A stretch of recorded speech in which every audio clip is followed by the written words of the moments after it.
for TRCMA 2025, and the fun continues. It has been an amazing 3.5 days, and we are very honored because we have the legendary Matt Morgan from Obsessed Garage, and Sid having breaking bread a little bit, talking about business, and man, it's been awesome.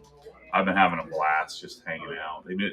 Most of my life, I've been not present. I always live in the destination, and so I had to go and present the first day, but then the last 2 days, just hanging out.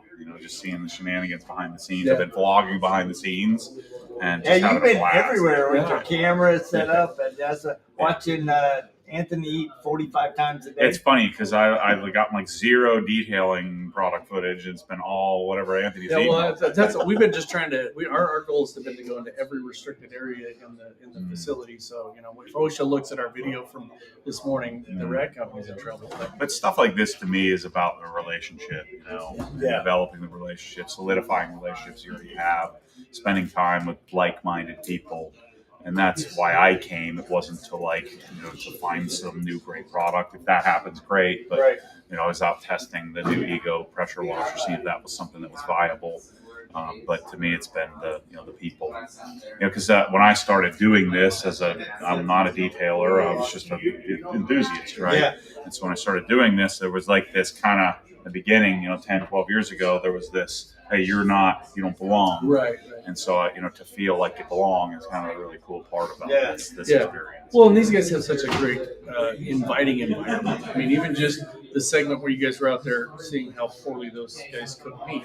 The thing about that is they have those kind of situations here. I mean, they've got outside facilities for washing cars, and they've really set it up nicely to be able to demo products and compare them side by side, but at the same time they always make it fun and Jeff and Carolyn have great culture. The rag company has a very specific culture, and works extremely well for them. And it's that sort of they're like more Midwesterner than they are than they are a Westerner. They're just very it's from top down. The whole crew is just they have a culture of invitation.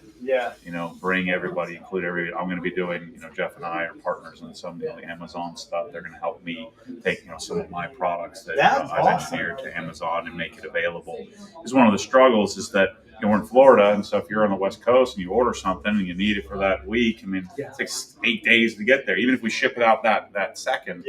It's slow, driving across the country in a pickup truck, it seems. So having a relationship that we're there, 10 years ahead of me, we can partner together and we're better together than we are. We're technically competitors, Right. Yeah, but they don't look at it that way. They're friends with everybody, even other microfiber manufacturing companies. And so I think they have that honestly believe that there's room in it for everyone. And like we were talking about over lunch, is that I don't know any detailer that has one brand of product. Mm-hmm. So you're always trying something out.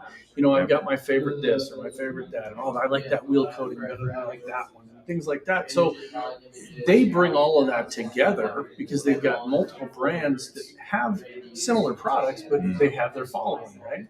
Yeah, it's taken, they're much more cordial about it. I have a similar strategy, but my strategy is like I want to ask like Andrew, Coach Kemney, say, hey, look, I want to be able to say that these two suck, but these two are the best in the world. Yeah. So I want to be able to do yin and yang on this stuff, and it's taken me a long time to figure that out. And but it's cool because like when I do things with Anthony or just the rag company team in general.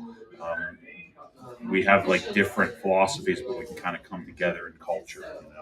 I have a culture of passion as well. And I love your authenticity because as I've watched you over the years, right? You talk about feeling like an outsider, but now feeling like you're kind of a part of it. And I was thinking about the early days of Gary Vee and his early podcast about wine, and he would grab a bottle of wine and he goes, this one tastes like socks, and this one tastes like whatchamacallit. And you take heat from the manufacturer, call you, what are you doing? Exactly. But I think it built an authenticity that eventually won people's trust so that he was then invited to the table. What I call it is I call it being unapologetically authentic. Right? I mean, I'm not going to be able to sit up and say, "Oh, you should really try this 3D printed thin plastic fitting for your high pressure air hose because somebody's paying it." If it doesn't work, you should be able to say, that doesn't work. It's you need to use this or that. And I think that's kind of, if you look at the people that follow you, and they are people that they want to hear it straight.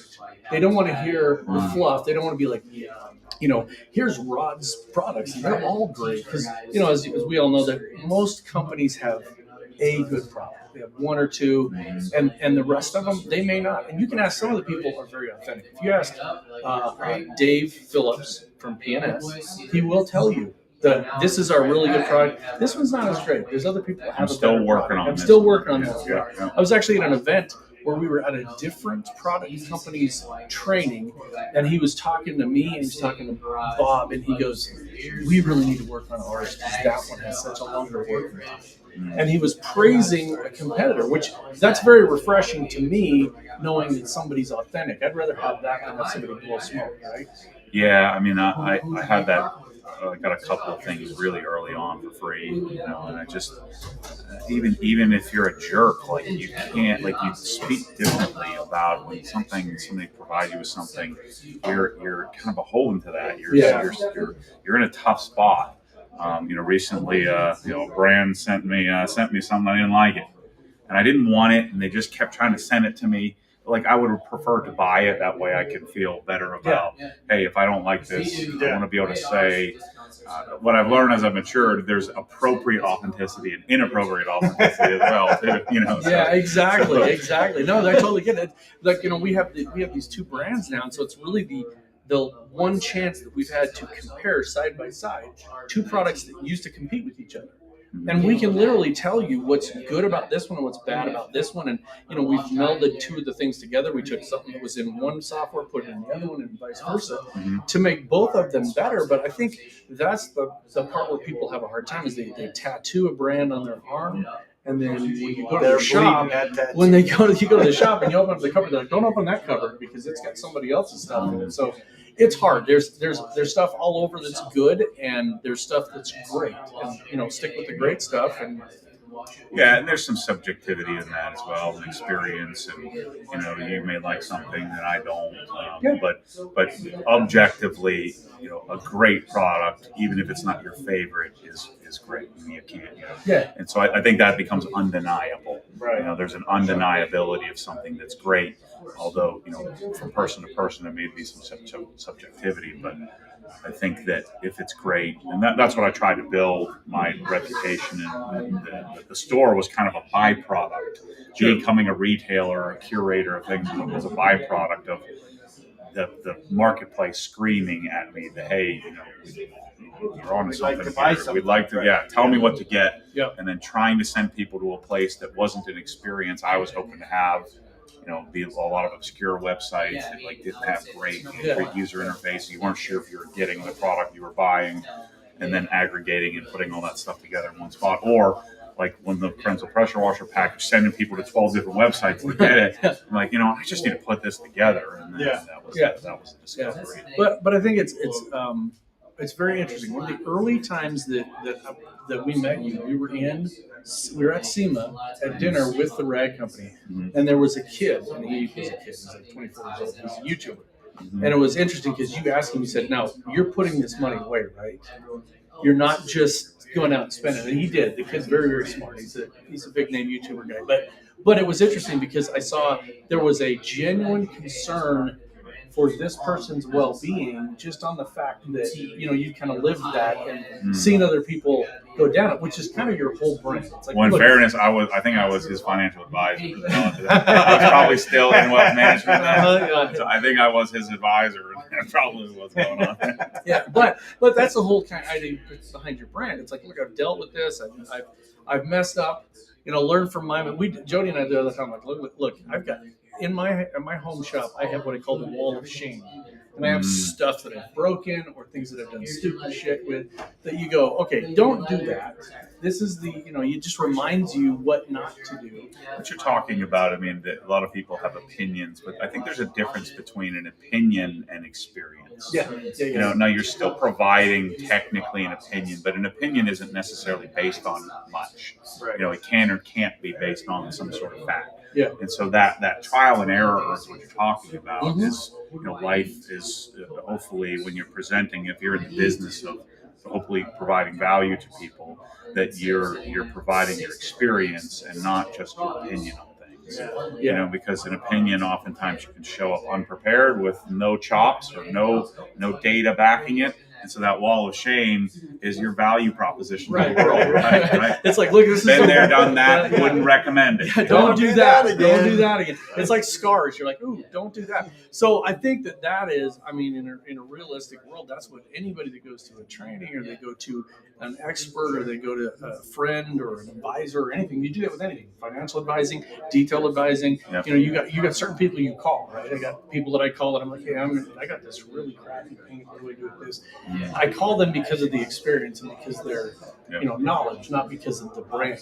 Well, would you say that you guys get to see a lot of detailing businesses because you're providing resources, right? Oh yeah. And so you probably have become part-time software provider, part-time business coach, right? That's exactly what we did. We've transitioned transitioned, because we see so many detailers that don't.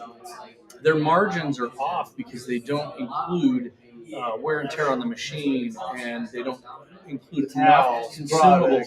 So their margin keeps going down. They're like, dude, I've hired 3 people, but my margins suck. And you're like, okay, they're operating on their gut rather than by the numbers. Yeah. I got in trouble with my business coach here recently, and I'm operating a pretty sizable business. He said, you need to get your head out of your butt. I'm operating on my gut, not on the numbers. Yeah. And it doesn't matter if you're an army of 1 or an army of 100. Yep. You need to learn how to operate on the numbers, and I'm sure you guys have been able to see experience. Well, An experience, not just an opinion on how to do it. When you talk about that, right? I am very much in. I got an idea. Let's go. Jump. We'll build it as we go, right? And Rod's really good about going, whoa. Let's here's how long it's going to take. Here's how much money Let's it's look going at to the cost. numbers. When we hit this point, I'm not good on with you. Dude, I am let's ready create to our go, way into it. right? Yeah. Well, And I think a combination of that works right. really Developing that discipline to go, all right, what do you think about this? Because, dude, I will build as I go, right? Yeah. And that is a good thing because sometimes it pushes you into new directions because sometimes that gut is spot on, but other times you're leaping, and dude, there's a lot of risk factors that you haven't weighed that could really that you're going to pay the price. Yeah. And a lot of times we try to. I see this a lot of times, and with detail business owners, they're looking at detailer XYZ over here, and they're seeing where they're at, and they're comparing their chapter 12 to their chapter 2. And they try to skip steps, and inevitably what happens when you skip steps, you come back to visit them one way or the other.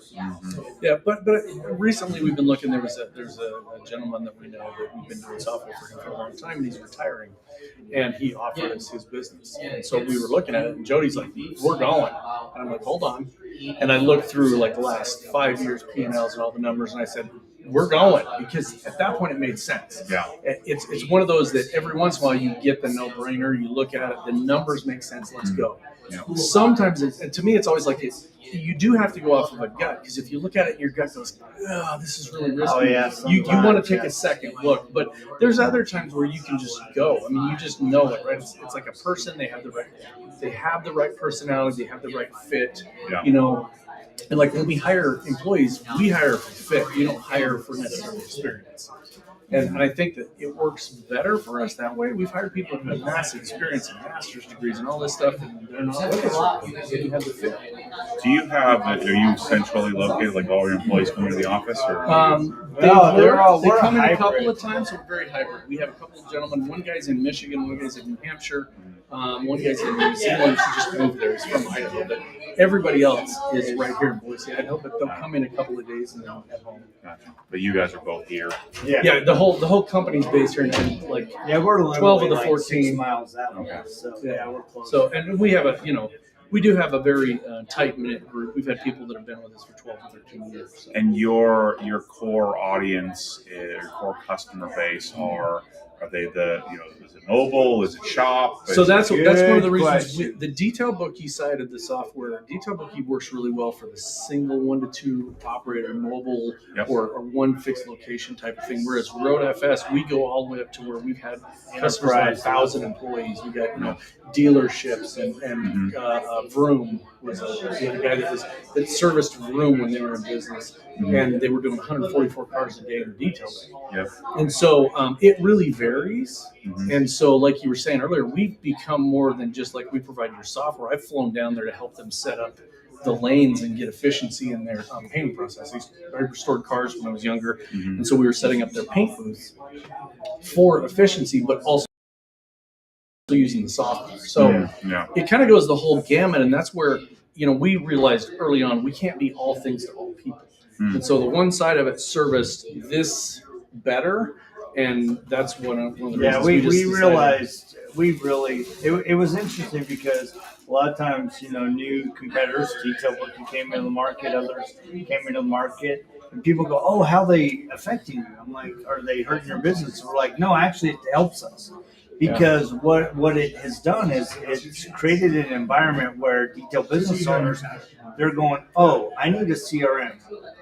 And a lot of times they don't know the questions to ask. So they go and ask Mobile Tech RX, or they go ask Field, or they go look at House Call Pro, or they look at us, or they look at Detail Booking.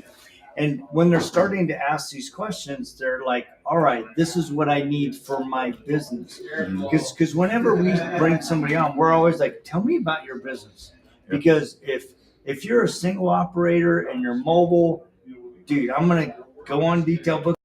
We got a 14-day free trial. But if you're more sophisticated, you're mid to large or enterprise, let's talk about RoadFS. Let's really talk about your workflow. Do you have commissions? Do you have locations? Do you have inventory? All that kind of thing. So it becomes a lot more of a consultative experience, especially on the RoadFS side. So, and it's just been fun, right? Because when we first started in 2009, the first 7-8 years, nobody wanted to talk to us about CRM. It wasn't until about 2015, 2016, where we were really starting to get kind of more interest. And it's ironic because we are the first CRM that focused on detail. And when we had a competitor came into the market, and people were like, "Oh, man, I'm sorry," and I'm like, "Why are you sorry?" Like, they probably took one business. I'm like, "We grew by 20% the year they came in." Because they were asking. There's the rising tide. Yeah, the rising tide, and there's plenty of room for everybody. And it's like, if somebody doesn't like our stuff and that works better, go with that. You can't be everybody. If every detailer called me tomorrow, it would crush us. We don't have enough. And we get a lot of times, we get people come to us and they go, "How do you compare to this guy?" I'm like, "I don't know. We purposely don't look at theirs. I want you to go talk to them. Ask the questions about your business. And if that works for you, use it. If not, come back. Let's have deeper conversations." Right? That's back to your authenticity. But that's kind of like, that's your stuff as well. I mean, if you've got somebody that's just starting out, a 20-year-old kid, they're looking at buying, Harbor Freight tools because they're just starting their business. They're looking at your stuff, looking at your shop, and they're probably going to be able to build that to start with, right? But there's so many people that preach to them like, "Oh man, if you can't use this brand product, then you shouldn't be doing this." And that's not true. There's so many people that started with one thing and now they're using something else. Yeah, I find that there's different. Obviously, there's different types of people in this world, but some people see the aspirational and it shuts them down, and other people see the aspirational and it motivates them. And I had to learn early on, being authentic. I just need to be me, and I can't try to pander to all. Because if you try to back with your software, if you try to pander to all, then you'll pander to no one. Essentially, right? Yeah, for sure. And you can't be somebody else. I can't follow somebody else's path. I'm not going to be Jeff and Carol. Their story is unique. There's nobody going to ever follow that path. So, yeah, and that's good. Well, dude, I've really enjoyed this conversation. Thanks for having me. Absolutely. Yeah, it's great. So if you guys don't know this guy, You're I don't know where you're living. Matt Mormon, Obsessed Garage. He's working on some pretty cool things that he was giving us a little background insight. We're actually excited about it. It's a cool idea. Be fun to see that come to fruition. So I'm sure as it gets a little farther down the road, he'll be giving you guys some sneak peeks at that. So remember, it's YouTube at Success Garage. Yep. Right. And just keep watching for the next several hours. We'll still all be here doing funky stuff at the Rad Company. It's kind of, winding down. Last day is a lot of fun because there's less formality and they're not freaking out as much. Everybody's kind of relaxed a little bit. So first day, things were first day they're blocking you going from. I was relaxed. I was too. We were too. We don't care. Poor Gabe, man. He was biking. He's running around. Where's this guy, man? You need to be in there. So anyway, thank you guys. Thanks for tuning in.